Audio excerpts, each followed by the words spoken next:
reading comes from the Gospel of Luke, chapter 8, verses 26 through 39. Then they, meaning Jesus and the disciples, arrived in the country of the Gerasenes, which is opposite Galilee. As he stepped out on land, a man of the city who had demons met him. For a long time he had worn no clothes, and he did not live in a house but in the tombs. When he saw Jesus, he fell down before him and shouted at the top of his voice, "What have you to do with me, Jesus, Son of the Most High God? I beg you, do not torment me." For Jesus had commanded the unclean spirit to come out of the man. For many times it had seized him, and he was kept under guard and bound with chains and shackles. But he would break the bonds and be driven by the demon into the wilds. Jesus then asked him, "What is your name?" He said, "Legion," for many demons had entered him. They begged him not to order them to go back into the abyss. Now there on a hillside, a large herd of swine was feeding, and the demons begged Jesus to let them enter these. So he gave them permission. Then the demons came out of the man and entered the swine, and the herd rushed down the steep bank into the lake and was drowned. When the swineherd saw what had happened, they ran off and told it in the city and in the country. Then people came out to see what had happened. And when they came to Jesus, they found the man from whom the demons had gone sitting at the feet of Jesus, clothed and in his right mind. And they were afraid. Those who had seen it told them how the one who had been possessed by demons had been healed. Then all the people of the surrounding country of the Gerasenes asked Jesus to leave them, for they were seized with great fear. So he got into the boat and returned. The man from whom the demons had gone begged that he might be with him, but Jesus sent him away, saying, "Return to your home and declare how much God has done for you." So he went away, proclaiming throughout the city how much Jesus had done for him. This is the word of God for the people of God. Thanks be to God. Let us pray. Holy and almighty God, our Creator, our Redeemer, and our Sustainer, we come before you with profound humility and with gratitude and with an unbounded joy that flies in the face of the heaviness of this world. Oh God, we ask that you would bless our presence here in your house. We ask that you would bless that humility and that gratitude. We ask that you would bless and amplify our joy. Cast out of us all the demons which keep us back. We ask, oh God, that you would open our eyes, ears, hearts, and our minds, that you would make fallow the ground of our souls, that you would make it fertile soil for the planting of your word. And oh God, by your blessing, we ask that it might grow and bear good fruit for the kingdom of God. And may the words of my mouth, your preacher, in the meditations of our hearts, your beloved congregation, be acceptable in thy sight, O Lord, our rock and our Redeemer. Amen. I believe that anger gets a bad rap. That anger is characterized almost exclusively as a negative and to be avoided emotion, and that is mostly unfounded. Because technically, anger isn't good or bad in and of itself.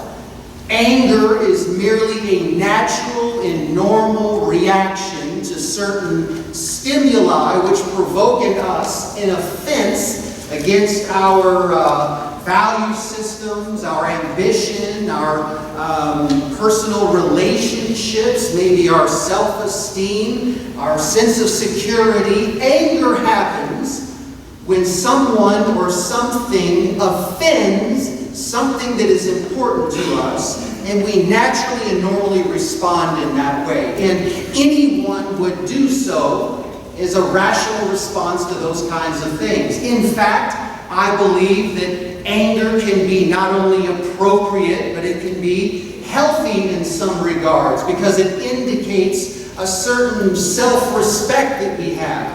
That anger is appropriate when those who we love are threatened. I believe that it's no accident that we see Jesus himself who becomes angry. I think society is served by anger at times. Because you got to understand that society would not function if there weren't certain boundary lines defining what is appropriate and what is not. And when boundary lines are crossed, anger is what helps maintain the social contract and understanding of where those boundary lines should be. I believe anger gets a bad rap, but anger is not bad in and of itself. It is merely a normal, a rational, a natural reaction to certain types of stimuli. Resentment, on the other hand, is another story.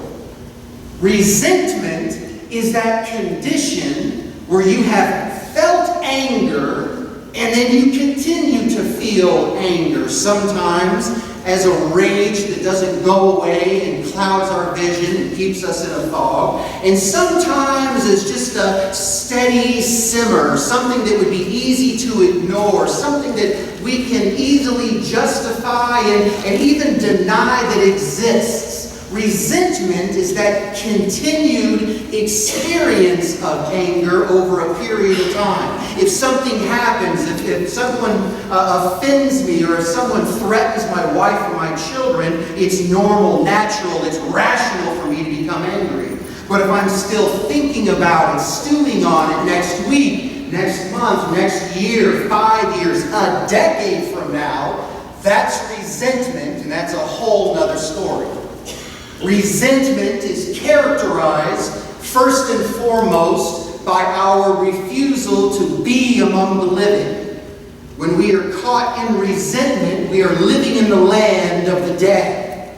Because after all, when we are living in resentment, we are living in a place in our mind that keeps replaying the past. And the reason that is not the land of the living, because the past is gone. The past no longer exists. The past has slipped into an inaccessible realm that we will never, ever, ever, ever in a million years have the ability to go back to. The past is gone.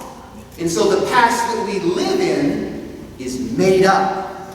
And when it's made up, we are re-experiencing the emotions that we remember from that past. And because it's fantasy land and it isn't the real past and you can't go there, the conflicts that are playing out in your mind go around and around and around and around, and they are unresolvable. You can't fix something that exists only in a figment of your imagination. And the imaginary projection of the past in our mind serves to keep so many people held captive in the land of the dead. There's nothing living in the world of our resentments.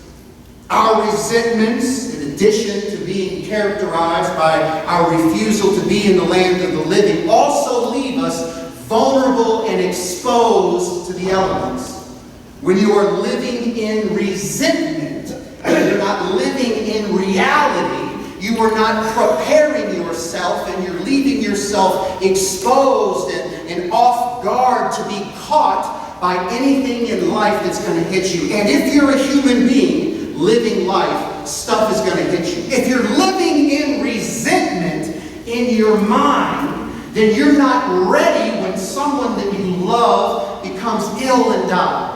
If you're living in resentment, you are vulnerable to being exposed to the worst that a difficult diagnosis can bring. If you're living in resentment, when addiction or disease or depression strikes your family, you will be found unprepared because you've been refusing to deal with the here and now and rather living in this imaginary world of the dead called resentment. It leaves you exposed to anything that the world might bring, and the world is always bringing something.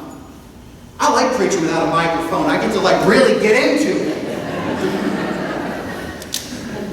In addition to that, living in resentment does something else. It keeps us bound, it keeps us chained, and it keeps us separated from community. And that's a tragedy.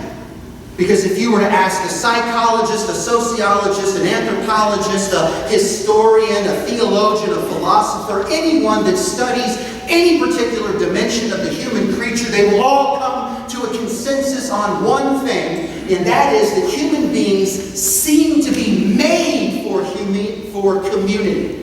Being in community is somehow embedded in who we are. It's in our DNA. We are made for relationships. Now, some of us are introverted, some of us are extroverted, but don't be mistaken that at the end of the day, we are all made to be in relationship with somebody or somebody's else. That is what we are made for as community. And when you live in resentment, you are chained, you are bound, you are kept away from being able to participate in such community. Living in resentment is a lot like being the fellow that we found in this text this morning. We see Jesus cross the Sea of Galilee. Galilee is his hometown. Galilee is where all of his disciples are from. Galilee is Jewish territory. And according to Matthew, Mark, and Luke, the Synoptic Gospels, this is the only time that Jesus leaves Jewish territory and ventures into Gentile territory. Gentile is just a shorthand way of saying everyone that wasn't Jewish. People that worshipped other gods, people that had different practices, different traditions, different cultures. Anyone that didn't worship Yahweh and bore the marks of Judaism and had that ethnic Jewish identity, they were all Gentiles. And Jesus goes into Gentile territory. And the first person he finds is this man that the text says was demon-possessed. And he is living in the land of the dead. It says he doesn't live in a house. He doesn't live in community. He doesn't live in the village. He lives among the tombs. He's living among the dead. In addition to that, it says that he has no clothes. He's completely exposed. He's completely unprotected against the elements, against the weather and the sun and the rain and the wind and anything else that life might blow his way. He is left completely exposed. And it says that he is periodically chained, that he is bound by his own people so that he cannot participate in their community because he is seen as such a threat. Pretty bad situation. So many people, I think, get hung up when they read this text trying to deal with the fact that the text talks about a man possessed with demons, and we live in a time in the post-Enlightenment scientific world in which understanding our worldview with the language of demons can be problematic. I think that's a shame because there's a beautiful lesson that tells us what to do and what to observe about the situation of being like a demon-possessed man. And I gotta say, when you look at it, being caught in resentment sure looks a lot like being demon-possessed in the ways that I have already mentioned. And it gets worse. They ask Jesus. Well, first Jesus asks him, "What is your name?" And the man says, "Legion." And the reason he says legion is because there is a multitude of demons that have been tormenting him. There's a multitude of things that have been torturing him. All of these character defects, all of these personality misconstructs inside of him, all of these lies that are packed inside of him that are leading him to live caught in this world of demonic possession, which looks a lot to us like being caught in resentment. And he says, "Legion," there are so many demons inside of him. And the demons ask Jesus, "Listen, we don't want to be thrown back in the abyss, so please, please, please, let us go into that herd of swine that we see over there." And the interesting thing is, Jesus lets the demons have what they want. Jesus lets the demons get what they ask for. In fact, the title of the sermon, you wouldn't know it because it's not up on the screen, is "When Demons Get What They Ask For." Isn't that a good title? It's a great title. That's a title just begging for a sermon. When demons get what they want. So Jesus says, sure, you want to go into the swine, they go into the swine. Well, why does he do that? I don't know. The text doesn't say, and I can't read minds, but isn't it interesting what we observe? When Jesus tosses the demons into the swine, they all run off the hill, as if to say to him and as if to say to all of us, demon possession ain't no joke. And what I would say here in 2019 is having resentments ain't no joke, because when the demon gets what it wants, it destroys everything it occupies. The demons go into the swine, and the first thing they do is self-destruct. So don't mess around with resentment. Don't think that you can just hang on to this stuff. Don't think that it isn't destroying yourself and destroying your relationships and destroying your prospects for having a happy future. When the demons get what they want, they self-destruct. But the good news that we see in this text is that when Jesus gets what he wants, we are restored back to our right minds. I got to back up here. So if you are in recovery, if you are in recovery yourself from drug or alcohol addiction or any other kind of addiction and have observed what the 12 steps had to offer, or if you are a friend or a family member of somebody who is in addiction and you have become familiar with the 12 steps, these same things apply to you. But one of the things that we observe in 12-step recovery is that resentments kill us. Resentments kill us because they obsess us, and then eventually we're driven back to a drink or a drug. Eventually we're driven back to destructive behavior because these are irresolvable situations. And so what happens is we have a process for going through our resentments. And the way that we do it is we identify the ways in which they are destructive in our lives. In other words, we see Jesus command the demons to go into the pigs, and then we see the pigs run off the cliff, and we go, whoa, I sure don't want that to happen to me. Maybe I should get rid of this stuff. But how?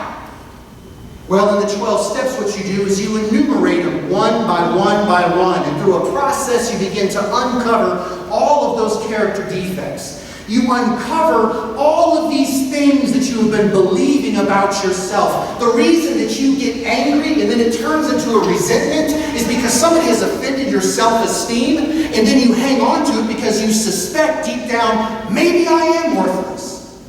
Somebody offends your ambition and gets in the way of what you want, and that goes from anger to resentment when you internalize it and say, well, maybe I don't deserve that good thing that I wanted.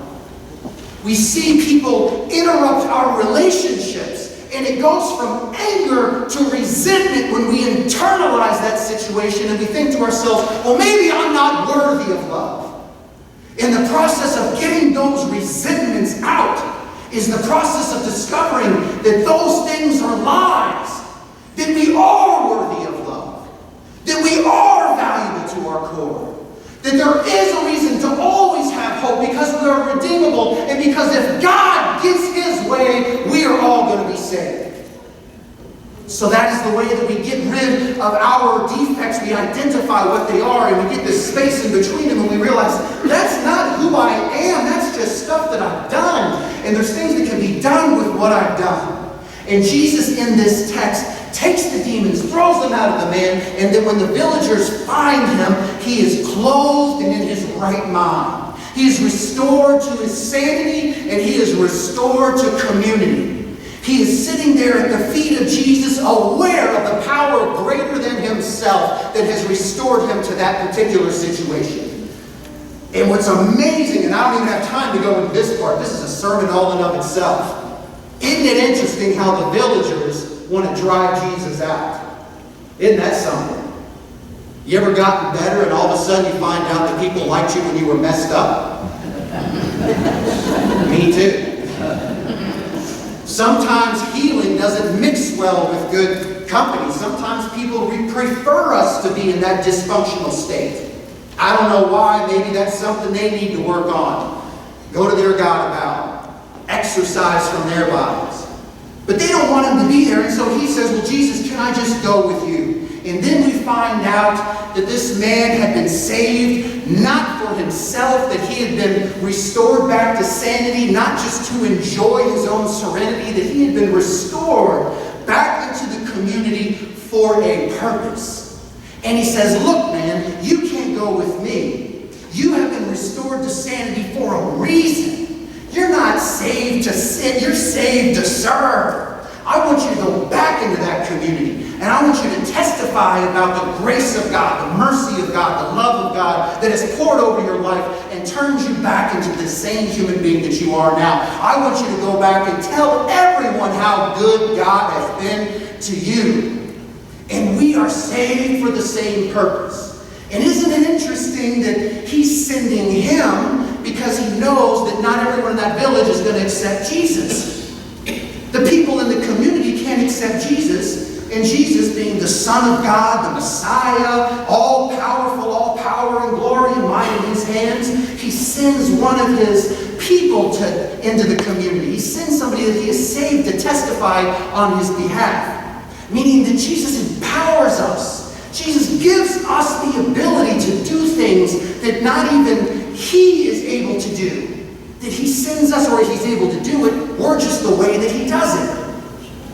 And so we're called to go back into those communities and to testify that though we were once possessed by something that wanted to destroy us, now we have found the love of God that has saved us. And saved us to go into our communities and to bring this wonderful, glorious message to you. I can't believe that I made it through the whole sermon without stepping onto the pew so I could project even better and get to every single one of them. So I'll just close by saying this. Life is so tough. There's no mystery why doesn't we get angry. Life is heavy, and it is no mystery whatsoever why does the people pick up resentments. I completely and totally get it. I understand it. I've lived it. I continue to live it from time to time. But there is so much goodness. There is so much joy. There is so much love out there that God, the creator of the universe, has for you individually. There is never a reason to give up hope. There is never a reason to believe that tomorrow is going to be better than our yesterday. There is never a reason for us to resign into the swamp of cynicism and to step back and to refuse to participate because it's all rotten. That's not the truth. The truth is that you are loved more than you can imagine, and that God is seeking to empower and to use you to bring that particular healing message into the world. Amen.